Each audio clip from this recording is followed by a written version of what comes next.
मित्रहो, आपण सकाळपासून या ठिकाणी चाळीधारक, नोकरीधारक आपल्याला हक्काचं घर मिळावा, कुठेतरी आपल्याला न्याय मिळावा म्हणून आपण आज या ठिकाणी सकाळपासून ताणात बसलेलो आहोत. काही माझ्या मुस्लिमच्या महिला आहेत, काही मुस्लिम समाजाची लोक आहेत, त्यांचं सुद्धा रोजे असल्यानं रोजे असून सुद्धा या ताणात बसलेले आहेत. तरी त्याची ही कुर्बानी, तुमची ही कुर्बानी वाया जाणार नाही. कारण शिडको ही गेंद्याच्या कातडीची शिडको आहे, है ना? गेंडाचा कातडी बघितली का तुम्ही? ती रट्ट कातडी आहे. त्यांना काय फरक पडत नाही. फरक फक्त आपल्यासारख्या गोरगरीब माणसाला आहे. हायकोर्ट का देतो सजेशन, तुम्ही झोपड्या होऊ देऊ नका. आम्ही ज्यावेळेस नवी बिल्डिंग बनती, नवी झोपड्या बनते, त्यावेळेस घर हक्क संघर्ष समिती 2015 पासून तातडीनं या ठिकाणी सिडकोला, महापालिकेला पत्र व्यवहार करत, परंतु ही महापालिका किंवा सिडको प्रशासन त्याच्यावर लक्ष देत नाही आणि त्यांची घर त्यांच्याबरोबर गावाबरोबर आपले किडे पण रगडले जातात का नाही? आम्ही तर नाही बनवत. आता पहिल्या तो 2000 त्याला त्या विषय काढला, आमचे मनसेचे संसदीय विभाग प्रमुख होते. पण आम्ही काय करतो, दाढी करायला जातो, पण आमच्याकडे त्यांनी काय साबून लावतो आणि वस्त्राच घरी सोडतो. मी त्या 5 घरांच्या लोकांना कमीत कमी जेव्हापासून आपली चर्चा चालू होती तेव्हापासून त्या 5 लोकांना बोलत होतो, तुमच्या घराचे कागदपत्र द्या. त्यावेळेस आम्ही त्या अधिकाऱ्याला सांगितलं की 5 घरं 2004 2006 ची त्यांची पाडलं. ते बोल कोणाचे पाडले, असं कसं? ते पण दंड राहतो ते काय बोलो राहते घर तुमचे पाडत नाही तो, कारण त्यांच्या पशी सुद्धा माणुसकी आहे. पण आपण मजबूत असायला पाहिजे. आता ते टीव्हीला ऍडव्हर्टाईज दाखवत नाहीत. मी लहान होतो किंवा गेल्या 10-15 वर्षापूर्वी दाखवायचं, एक बुलडोजर यायचा आणि चहापत्तीची ऍडव्हर्टाईज होती. दम है तो तेरे में चला, अशी एक बाई म्हणायची बुलडोजर. बरोबर है कि नहीं? तो आज हमारा क्या दम है नहीं हमारे पास, आवाज ही नहीं है, आवाज ही नहीं. हम बोलते जो सबका होगा वो हमारा होगा. हाँ, इधर मोर्चे में हम 4 आदमी चिल्लाते जो जमीन सरकारी है वो जमीन हमारी है. और हकीकत में है कि ये कब मिलेगी, जब हमारा संगठन मजबूत होगा. एक होएगा तब जो तो मिलेगा. ये इसके हाथ में कुछ नहीं था, इसके लिए मैं जा रहा नहीं था.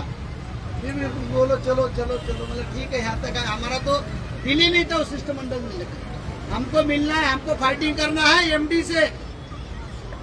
जो सिडको का जो है तो नवीन भाई शहर का वो क्या बोलते उसको, शिल्पकार है. नवीन भाई का शिल्पकार है वो सिडको का एमडी व्यवस्थित संचालक, उसको मिलना है. उसके सामने सारी बात करना है. 2-4 बात हमारे सुरजीत सर ने अपने वकीली तौर पे मारा उनको. 2018 में जीआर निकला तो बोलते हम जमीन मालक है, ये लागू हमको नहीं. क्यों ये सरकार के बाहर का है क्या अधिकारी? सिडको प्रशासन में नहीं है क्या? इसके बाप ने खुद की बनाई हुई सिडको है क्या? हाँ, ये भी एक प्रशासन का भाग है. चाहे MIDC हो, चाहे महापालिका हो, चाहे हमारा बस का ST महामंडल हो, ये सारे महामंडल गवर्नमेंट के थ्रू आते, मुख्यमंत्री के नीचे. जैसा एक झाड़ है लंबा, इसको फाटे कितने पड़े, वैसे ये फाटे हैं. अपने को एक फाटा काटना पड़ेगा. क्या करना पड़ेगा? हाँ, तब जो है तो पता चलता, तब अपनी ताकत मालूम पड़ेगी. ये हमको सिखा रहा कि हम खुद ये जगह के मालक है, हम डेवलपमेंट करेंगे. तू क्या मालक है? तू तो साला 3 साल के बाद तेरी बदली होगी, तू इधर से धूम दबा के भाग जाएगा. बाद में रहेगा क्या 5 साल में अधिकारी इधर? बोलो ना. लेकिन हम कितने साल से यहाँ पे, 1979 से मैं इधर रहता हूँ झोपड़पट्टी में. अभी खेरना गांव में बिल्डिंग में गया हूँ, 10 साल हो गए. तो मैं पहले झोपड़पट्टी में रहता था. समझ में आएगी?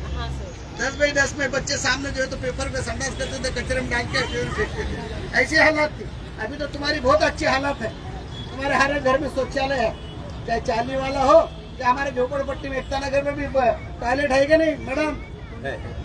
है कि नहीं? कुछ घरों में टॉयलेट अभी कागज पे बिठा देगा बच्चों को नहीं. कि हमारे जमाने में हमारे बच्चों को जो तो कागज पे हमने बाथरूम को का होता है. सुनंदाताई, तुमच्याकडे बाथरूम आहेत का नाही? टॉयलेट आहेत ना? तसं तर तुम्ही दिवस काढले नाहीत, आम्ही 3 दिवस काढलेले.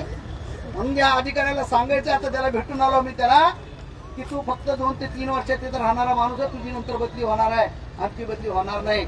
आमचं घर कसं हक्कानं मागून घ्यायचं ते आम्ही मागून घेऊ. फक्त एवढेच पाहिजे की तुम्ही तुमच्या मजबूतीने आमच्या पाठीशी खंबीरपणे उभा राहा. आम्ही काय तुम्हाला पैशाची मागणी करत नाही. केली का मागणी? आज 5-6 पत्रकार आले, एवढे बॅनर तयार झाले. आमच्या फक्त एकट्या श्री स्वामी समर्थ चाळीने मदत केली, त्या लोकांनी पैसे जमा केले, तुमच्याकडे खर्च केलं. आम्ही सर्व चाळी करायला सांगितलं होतं, काय नाही तर काय फायटिंग पण काढा, पण एकही चाळीकर पुढे आला नाही. आणि पैसे काढू बा पटेल साहेब घरा मोठमोठे कटावट आपण पूर्ण राबाळ्यामध्ये लावू, एकाची हिंमत झाली. त्याची हिंमत करा तुम्ही. जसं आमच्या श्री स्वामी समर्थ चाळीच्या लोकांनी हिंमत केली आणि पैसे गोळा केले. आज तुम्हाला हे बॅनर जे दिसते, झेडे जे दिसते, कपडे जे दिसते, त्यांच्या पैशाने आम्ही विकत आणले. तुम्हाला सुद्धा असं करावं लागणार आहे. तर आपली ताकद काय होईल, लोकांपर्यंत पोहोचल. म्हणून आपली फायटिंग पण आपल्या इथून गेल्यानंतर आपापल्या सोसायटीमध्ये फायटिंग पण तयार होईल. लढण्यासाठी तयार करा. उद्या जर आम्ही लढता लढता जेलमध्ये जर गेलो, आमची घरची पोरं काय म्हणणार, म्हातारा झालं पण कशाला यायला लईच खाज आहे, करू द्या आपलं. हा, आमचं घर आहे तिथं नका आहे, तुमच्या घरासाठी आम्ही जेलला जायचं. तर हे काम तुम्हाला करावं लागेल. आपल्यासारख्या गरीबाला 55 लाख 60 लाखाचा एक 1 BHK घेऊ शकत नाही आपण. जो जमीन सरकारी है वो जमीन हमारी है असं म्हणायला एकजूट करा. आता पुढचं तुम्हाला सर्व काय आमचे सर सांगतील. माझं एवढं बोलतो, संपवतो. जय भीम, जय महाराष्ट्र. धन्यवाद साथीओ. जे आताच आपण आपलं शिष्टमंडळ सिडकोचे अधिकारी